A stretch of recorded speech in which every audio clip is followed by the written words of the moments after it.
Hello there, and welcome to Wildcard Decks, a channel where I like to go through some of the more off-meta options that you can put together, along with some cards that perhaps don't see a whole lot of use. So today we are looking at Thrawn, and it is an exploit-themed deck.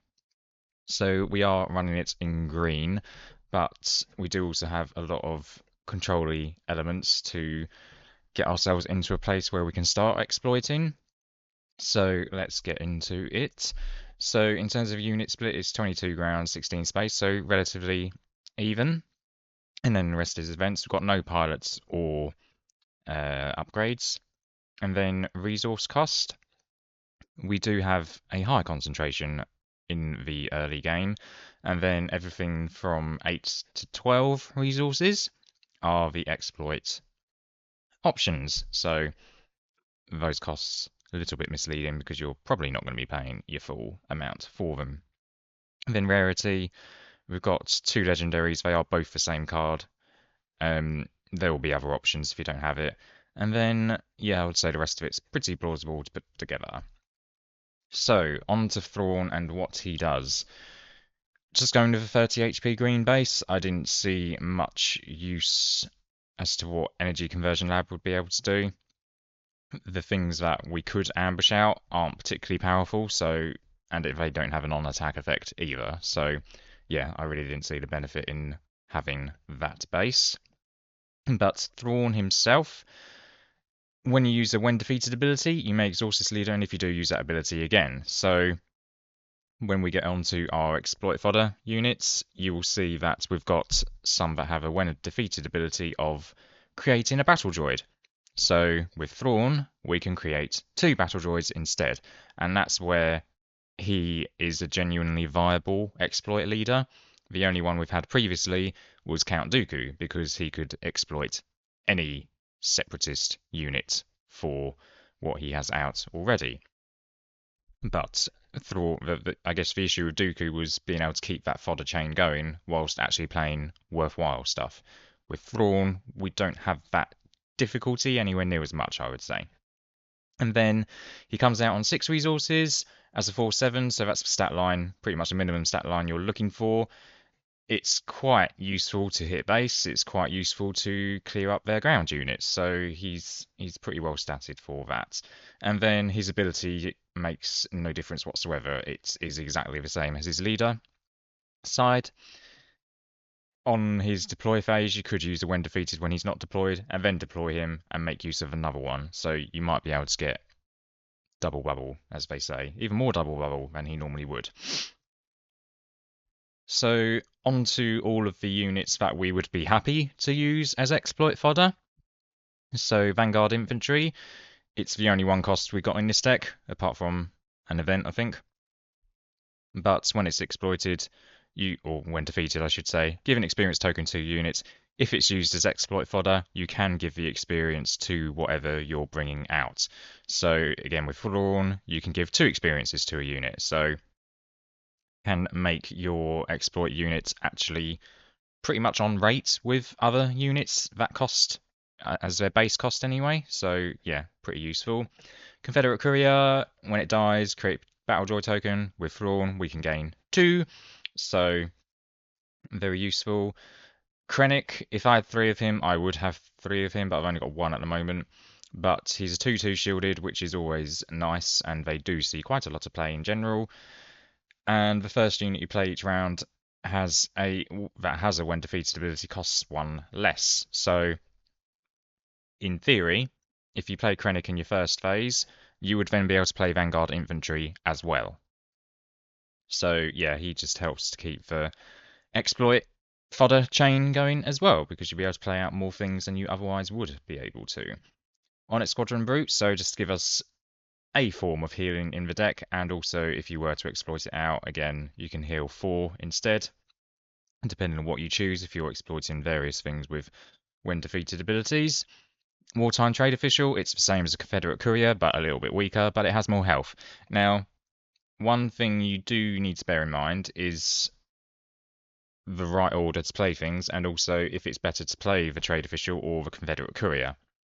So whilst Courier has a bit more power, which could be useful, it dies to pings, And depending on what you're playing against, you may not really want your battle droids to be out immediately or at a certain point in the game. So IG-2000, for example, will just ping off all your battle droids very quickly and easily. So just something to keep in mind between the two of these.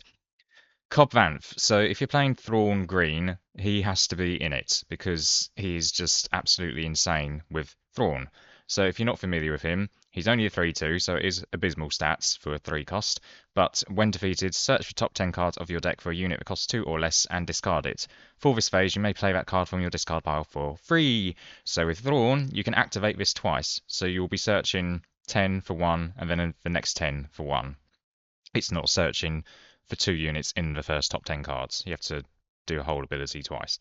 So this also requires a bit of timing as well, because if you're in a spot where you're going to take the initiative and then your opponent is going to kill Cobb Vanth, then you're not going to be able to make use of his ability because it takes actions to play the cards from a discard pile. So if you're already taking initiative, then you can't play them.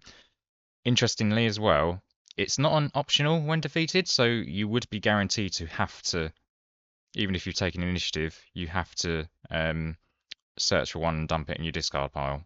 And then it just sits there doing nothing.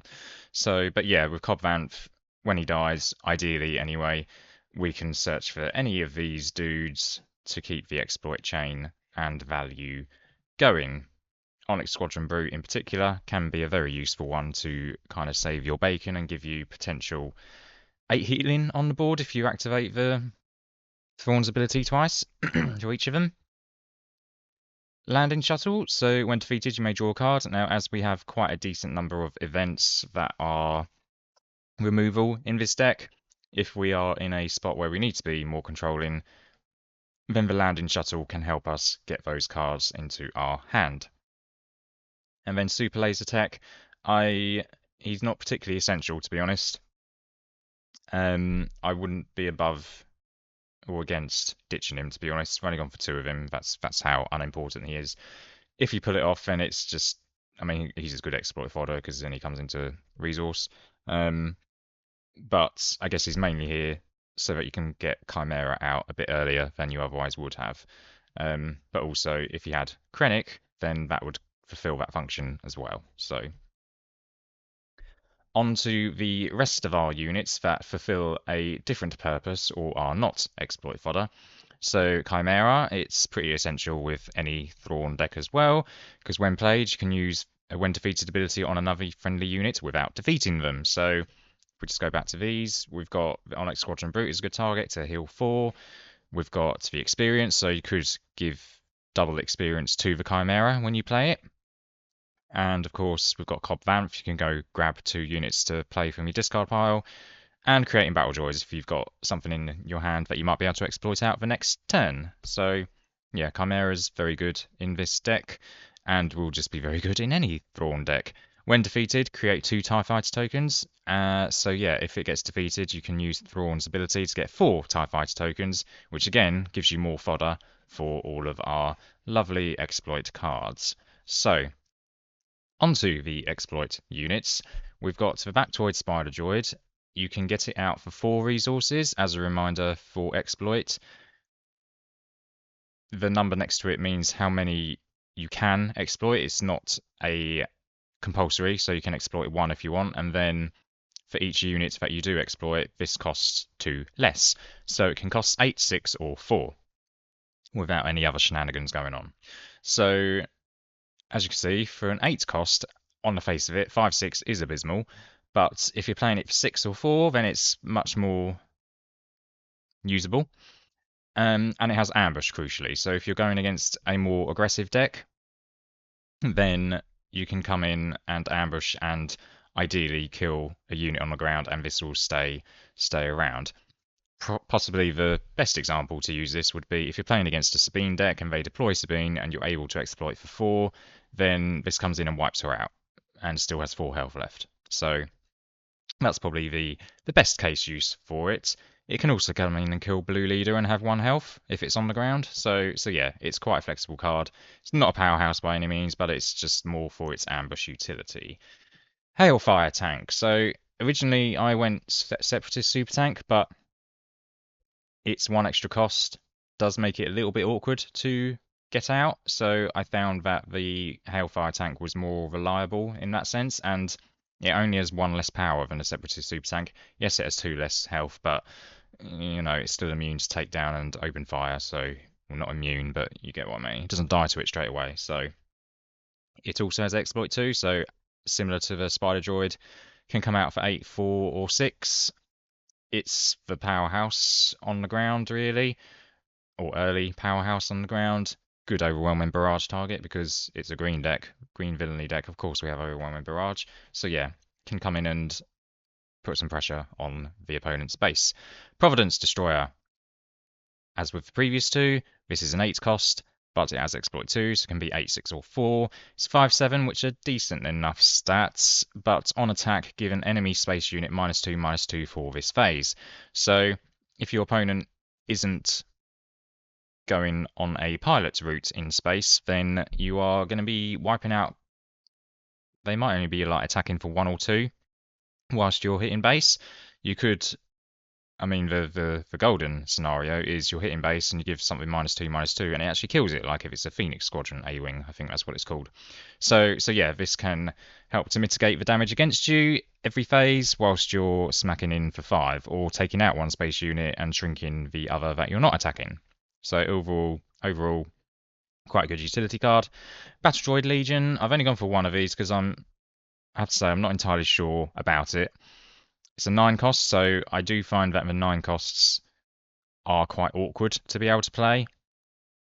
It's 6-5, so again, pretty abysmal stats. Exploit 2, so it can come out for 7 or 5, and 9, of course. And when defeated, create 3 Battle Droid tokens. So it's mainly the when defeated that I've included this in for. So let's say you've got this out and then you play the Chimera. You would be able to get 6 Battle Droid tokens, which will probably sort you out for your exploit for the rest of the game. But yeah, I'm not sure if I would keep this, to be honest. I think I might ditch it entirely if I were to revisit this deck. Malevolence. This is probably the most important one to exploit out. So it's 7-7 for 9, which is not very good stats, but you can exploit 4 units for it. So at its cheapest, it can be 1. So it can be 9, 7, 5, 3, or 1 cost. You're unlikely to get it out for 1 in this deck, but it is possible. Let's say the Chimera dies, you create 4 Battle Droid tokens. The next phase, get this out for 1 resource. Not a bad use of those TIE Fighter tokens. Crucially, when it comes down, it gives an enemy -4, and it can't attack for this phase. So it helps to prolong the game, give you a bit more survivability, perhaps to then next phase immediately just overwhelming barrage for 9 and wipe everything out. But it also means you could create some favourable trading opportunities. So giving something -4 might mean your unit can attack into it and survive. So overall, probably the MVP of this deck and what you're primarily looking to exploit out. And then we've got Gore. So don't be alarmed. His 12 cost is highly misleading. He has exploit 3. I mean, you can see he's got all the keywords nearly. Exploit 3, so he can come down for 12, which you're not going to do. 10, 8, or 6. If you get him down for 6 resources, you're probably living in Dreamland, so long as you still have 1 unit out to protect you against the power of the dark side. So 7-7 comes down. He has Sentinel, Ambush, and Overwhelm. So ideally, you're going to be overwhelming and finishing something off and getting a bit of damage into base, and he's going to survive, and they're going to have to take him out. And with 7 power at that stage of the game, he's probably going to be killing most things as well. So you're probably going to get at least 2 units killed out of it and a bit of bonus damage into base as well, whilst preventing some damage into your base because of Sentinel. So yeah, overall very good. I wouldn't go to a 3 off of him because of his highly expensive cost. If you're not exploiting for 2, he's not really usable. So yeah. Now the wild card of the deck, So this is something that I like to highlight in particular that perhaps doesn't see a whole lot of use in general, and that is Meeko. Now, this is probably the worst wildcard that I'm going to showcase in my videos because I didn't use him once and I would probably ditch him from the deck entirely. He does have a use if you're playing against a control deck, for example, or against a cunning deck maybe, because, well, let's get on to his effects. So 3/3, okay-ish stats for 3 cost. Has restore 1, so that's another form of healing in the deck. And then each event an opponent plays costs 1 more. So if we think about the likes of Waylay, and then in blue you've got all your removal like Power of Dark Side, then he changes the math on it completely and might mean they can't actually waylay you, or they may choose not to waylay you because it would mean they then can't play a cheap unit out as well. So he provides a bit of protection for an exploit deck in general, I would say. If you're against a control deck, then obviously they are very reliant on events. You could really mess them up by them all costing 1 more.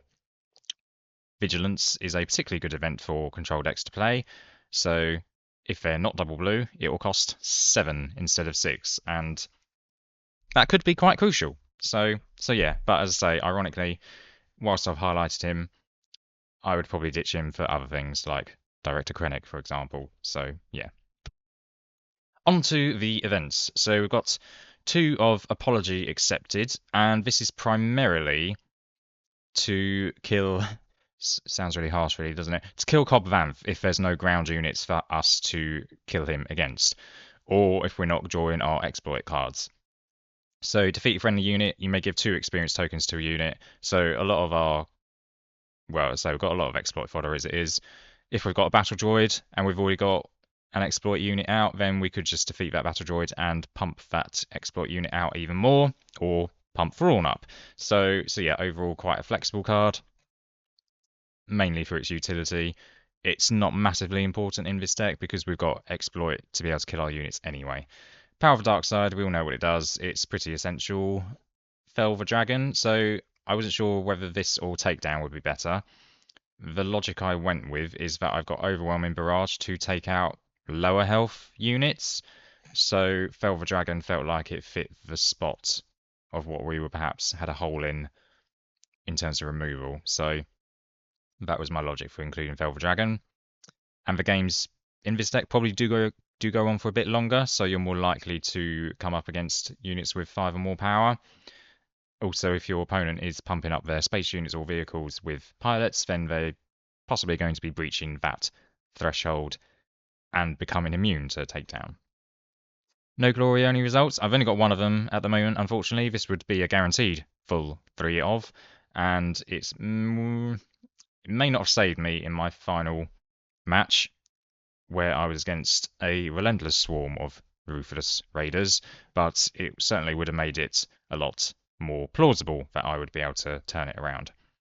So what does it do? Take control of a non-leader unit, then defeat it.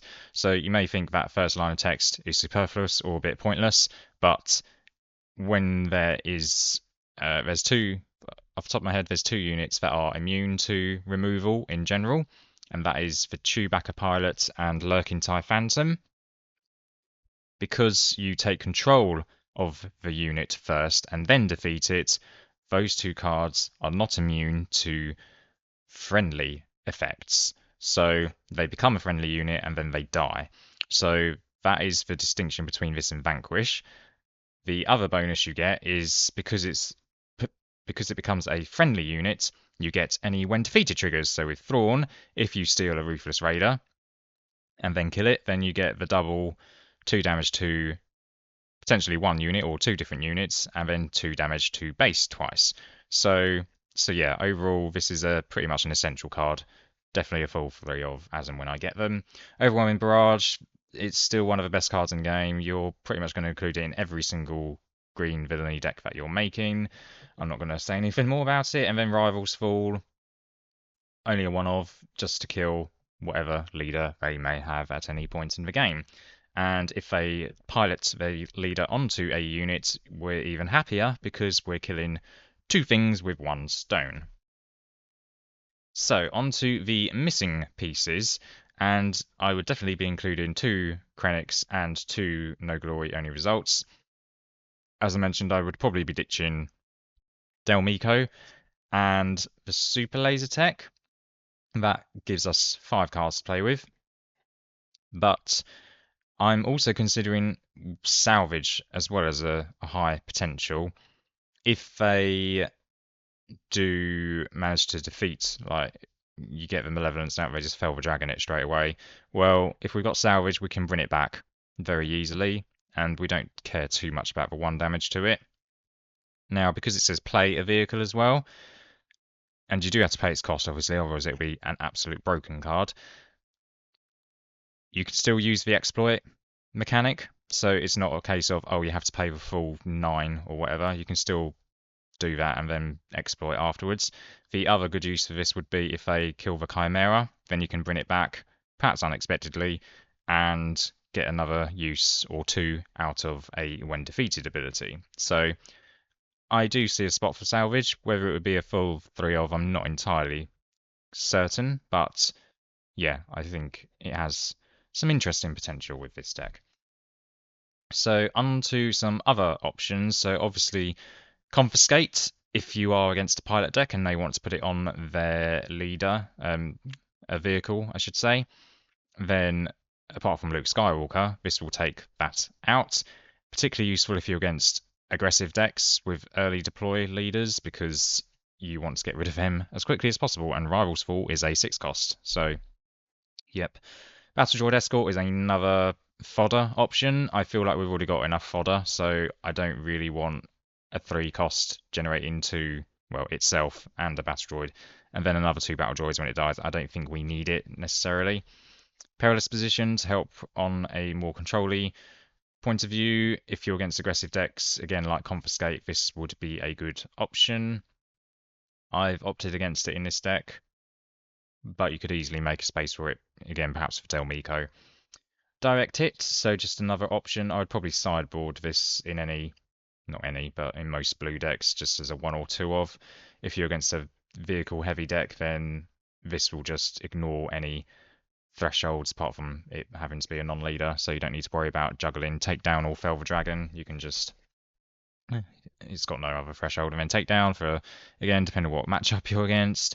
CR90 Relief Runner, so this gives us another form of healing. It comes down on 6, but also when defeated, heal up to 3 damage from a unit or base. So with Thrawn, we could be healing 6 from base. I do see a place in the deck for this, because we do need to have some survivability. And then if you do need to be more controlled because you're against an aggressive deck and you're desperately trying to turn it around, then Snoke would be an option. Separatist Super Tank is another exploit option, but as I say, because of the 9 cost, it does have exploit 3, which is quite nice, but I prefer Hailfire Tank for the, it's just the way the numbers seem to work out. And then finally, Invasion of Christophsis even, whatever, however you say it. 15 cost, the most expensive card in the game. Exploit 4. So you can get this down for 15, which you're not doing that. 13, you're not doing that either. 11, maybe. 9, or can I count? How many? 8, yeah, or 7. So at its cheapest, it can be 7. So choose an opponent, defeat each unit that player controls. So nearly no questions asked. Lurking TIE Phantom and Chewbacca will still be immune to this, but yeah, if the game's dragging on a bit and you've got, let's say the Chimera's died and you've got your 4 TIE Fighter tokens, then the next phase, when you're on 7 resources, you can just do a board wipe, an early super laser blast, except your stuff will survive. So yeah, I don't think this would be playable in pretty much any other deck, but because we can generate a lot of battle droids, it might be possible. Definitely only a 1 of if you do want to go that way. So that is the deck. As I say, I think Thrawn is possibly the only leader that makes a exploit strategy viable. Whether it's actually competitive in like a tournament or whatever is another question, but I think you'd be able to make a pretty good fist of it. Yeah, Count Dooku's the only other one who can do any kind of exploit shenanigans. Newt Gunray in set 3 was supposed to be the exploit leader, but he's just way too clunky and conditional to get your exploit fodder going. So, yeah, let me know what you think. I do have a swarming vulture droid deck in the works. Unfortunately I'm missing a few, which includes 2 vulture droids, because you can't do a swarming vulture droid deck without including all 15 of them. Let's be honest. And it would be with Thrawn as well. So yeah, not entirely sure what my next deck will be. I seem to be picking up villainy cards a lot more than hero. I would like to play a hero leader in the very near future. But let me know what you think. Like and subscribe so you don't miss out on further videos, etc. I generally make at least one a week, sometimes 2. But yeah, hope you have a good one, and I'll see you next time.